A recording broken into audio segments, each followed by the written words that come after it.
महाभारत का युद्ध केवल अस्त्रों और शस्त्रों का संघर्ष नहीं था। वह बुद्धि, नीति, धर्म, भाग्य और भविष्य के ज्ञान का भी महायुद्ध था।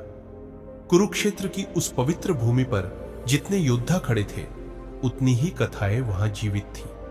प्रत्येक रथ के पीछे एक इतिहास था, प्रत्येक धनुष के पीछे एक प्रतिज्ञा और प्रत्येक योद्धा के हृदय में एक अधूरी कहानी। लेकिन उन असंख्य कथाओं में एक ऐसी कथा भी छिपी है जिसके बारे में बहुत कम लोग जानते हैं। यह उस महान सम्राट की कथा है जिसने महाभारत युद्ध आरंभ होने से पहले ही यह जान लिया था कि इस महासंग्राम में कितने योद्धा मृत्यु को प्राप्त होंगे। वह कोई साधारण राजा नहीं था, वह था प्राग्ज्योतिषपुर का परम प्रतापी सम्राट महाराज भगदत्त। भगदत्त महाराज भगदत्त आयु में वृद्ध अवश्य थे, परंतु उनकी शक्ति युवाओं को भी लज्जित कर देने वाली थी। उनका विशाल शरीर पर्वत के समान प्रतीत होता था, उनकी भुजाएं वज्र के समान कठोर थी और उनकी आंखों में वर्षों के युद्धों का अनुभव झलकता था। उनके मुख पर लहराती लंबी श्वेत दाढ़ी उन्हें और भी दिव्य बनाती थी। वे जब अपने विशाल युद्ध हाथी सुप्रतीक पर आरूढ़ होकर रणभूमि में उतरते, तब शत्रुओं के हृदय भय से कांप उठते। सुप्रतीक स्वयं किसी पर्वत से कम नहीं था। उसकी चिंगाड़ सुनकर घोड़े बिदक जाते, हाथी पीछे हट जाते और योद्धाओं के हाथ कांपने लगते। भगदत्त केवल पराक्रम के प्रतीक ही नहीं थे, वे ज्योतिष, गणित, राजनीति और युद्ध नीति के भी अद्वितीय ज्ञाता थे। उनका जन्म एक महान वंश में हुआ था। वे महाबली नरकासुर के पुत्र थे, जिनका नाम देवताओं और असुरों के बीच समान रूप से प्रसिद्ध था। बचपन से ही भगदत्त ने युद्ध की विभीषिका देखी थी। उन्होंने राजाओं को बनते और मिटते देखा था, साम्राज्यों को उठते और धूल में मिलते देखा था। अनुभव ने उन्हें वह दृष्टि दी थी जो सामान्य मनुष्यों के लिए असंभव थी। वे केवल वर्तमान को नहीं देखते थे, वे भविष्य की आहट भी सुन लेते थे। जब हस्तिनापुर और इंद्रप्रस्थ के बीच संघर्ष अपने चरम पर पहुंचा और महायुद्ध अनिवार्य हो गया, तब कौरवों ने महाराज भगदत्त को अपने पक्ष में आमंत्रित किया।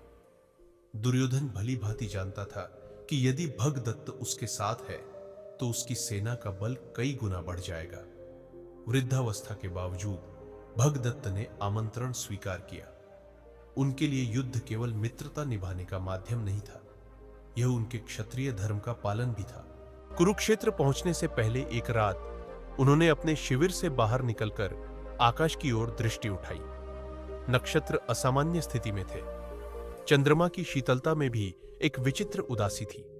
उन्होंने अपने ज्योतिषीय यंत्र निकाले, ग्रहों की चाल देखी, कालचक्र की गति को परखा और लंबे समय तक मौन खड़े रहे। उनके मुख पर भय नहीं था, किंतु गंभीरता अवश्य थी।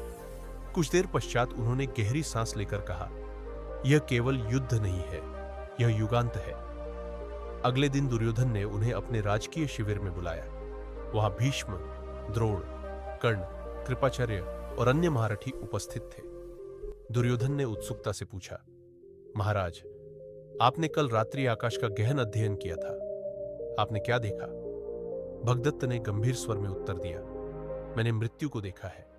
मैंने देखा है कि 18 अक्षौहिणी सेनाओं में से लगभग संपूर्ण सेना विनष्ट हो जाएगी। यह युद्ध पृथ्वी का भार हल्का करने के लिए आया है। उनके शब्द सुनते ही सभा में गहरा सन्नाटा छा गया। ऐसा लगा मानो समय स्वयं ठहर गया हो। दुर्योधन के चेहरे पर एक क्षण के लिए भय की रेखा उभर आई। उसने स्वयं को संयत करते हुए पुनः पूछा, क्या आप बता सकते हैं कि इस युद्ध में कितने लोग मरेंगे? भगदत्त ने आंखें बंद कर ली। कुछ क्षण ध्यान में लीन रहने के बाद उन्होंने कहा, करोड़ों योद्धा मृत्यु को प्राप्त होंगे। 18 अक्षौहिणी में से केवल मुट्ठी भर वीर ही जीवित लौटेंगे। यह युद्ध केवल राज्य के लिए नहीं, युग परिवर्तन के लिए हो रहा है। भीष्म ने उनकी ओर देखा और गंभीरता से सिर हिलाया। वे जानते थे कि भगदत्त की गणना सामान्य ज्योतिष नहीं थी, यह अनुभवी दृष्टा की वाणी थी। द्रोण मौन रहे, कर्ण की आंखों में ज्वाला थी और दुर्योधन के हृदय में पहली बार युद्ध के परिणाम का भय जागा। दुर्योधन ने मुस्कुराने का प्रयास करते हुए पूछा, तो क्या विजय हमारी होगी? भगदत्त के मुख पर हल्की मुस्कान आई। उन्होंने उत्तर दिया, विजय उसी की होगी जहां धर्म होगा और जहां स्वयं श्री कृष्ण उपस्थित हो, वहां विजय को कौन रोक सकता है। उनके शब्दों ने सभा को और भी गंभीर बना दिया। भीष्म ने उसी समय कहा, महाराज भगदत्त सत्य कह रहे हैं, काल स्वयं कुरुक्षेत्र की ओर बढ़ रहा है। और फिर वह दिन आया जिसका प्रतीक्षा समस्त आर्यावर्त कर रहा था। शंखनाद हुआ, रणभेरी बजी और महाभारत का महायुद्ध आरंभ हो गया। धरती कांप उठी, आकाश धूल से ढक गया और असंख्य योद्धाओं की गर्जना ने दिशाओं को हिला दिया। महाराज भगदत्त अपने विशाल हाथी सुप्रतीक पर आरूढ़ होकर रणभूमि में उतरे। उनका दृश्य अद्भुत था। स्वर्णमय कवच, हाथ में विशाल धनुष और श्वेत दाढ़ी के साथ उनका तेज सूर्य के समान चमक रहा था। सुप्रतीक जब आगे बढ़ता तो उसके चरणों के नीचे रथ चकनाचूर हो जाते। पांडव सेना में हाहाकार मच गया। अनेक महारथी उनके सामने टिक न सके। उनके बाण वज्र के समान गिरते और उनकी गर्जना से सैनिकों का मनोबल टूट जाता। भीम जैसे महाबली को भी उनसे सावधान रहना पड़ा। अर्जुन तक ने स्वीकार किया कि भगदत्त साधारण प्रतिद्वंद्वी नहीं है। उनका अनुभव, उनका कौशल और उनका साहस अद्वितीय था। युद्ध के एक भयंकर दिन भगदत्त ने अपने जीवन का सबसे शक्तिशाली अस्त्र निकाला, वैष्णवास्त्र। यह दिव्य अस्त्र उन्हें देवताओं से प्राप्त हुआ था। जब उन्होंने उसे अर्जुन पर छोड़ा, तब संपूर्ण आकाश दिव्य प्रकाश से भर उठा। ऐसा लगा मानो स्वयं बिजली पृथ्वी पर उतर आई हो। अर्जुन क्षणभर के लिए चकित रह गए। उस अस्त्र की शक्ति अपरंपार थी। लेकिन तभी श्री कृष्ण ने रथ से उठकर अपने वक्ष पर उस अस्त्र को सह लिया। वैष्णवास्त्र उनके हृदय को स्पर्श करते ही पुष्पमाला बन गया और उनके गले में सुशोभित हो उठा। उस क्षण भगदत्त सब समझ गए। उन्होंने जान लिया कि जिनके सामने वे खड़े हैं, वे केवल द्वारकाधीश नहीं, स्वयं नारायण है। उनके चेहरे पर विस्मय, श्रद्धा और शांति एक साथ प्रकट हुए। उन्होंने अर्जुन की ओर देखा और मुस्कुराकर कहा, अब मुझे काल का आह्वान सुनाई दे रहा है। अर्जुन ने गांडी पर बाण चढ़ाया। कृष्ण के संकेत पर उन्होंने दिव्य बाण छोड़ा। वह बाण वज्र की गति से गया और भगदत्त के वक्ष को भेद गया। सुप्रतीक की गर्जना आकाश में गूंज उठी। महाराज भगदत्त धीरे धीरे अपने हाथी से नीचे गिरे। कुरुक्षेत्र की धूल ने उस महान योद्धा को अपने आंचल में समेट लिया। आश्चर्य की बात यह थी कि उनके चेहरे पर भय नहीं था, वहां केवल शांति थी। ऐसी शांति जो केवल उसे प्राप्त होती है जिसने मृत्यु को पहले ही स्वीकार कर लिया हो। सुप्रतीक अपने स्वामी के पास घुटनों के बल बैठ गया। उसकी आंखों से आंसू बह निकले।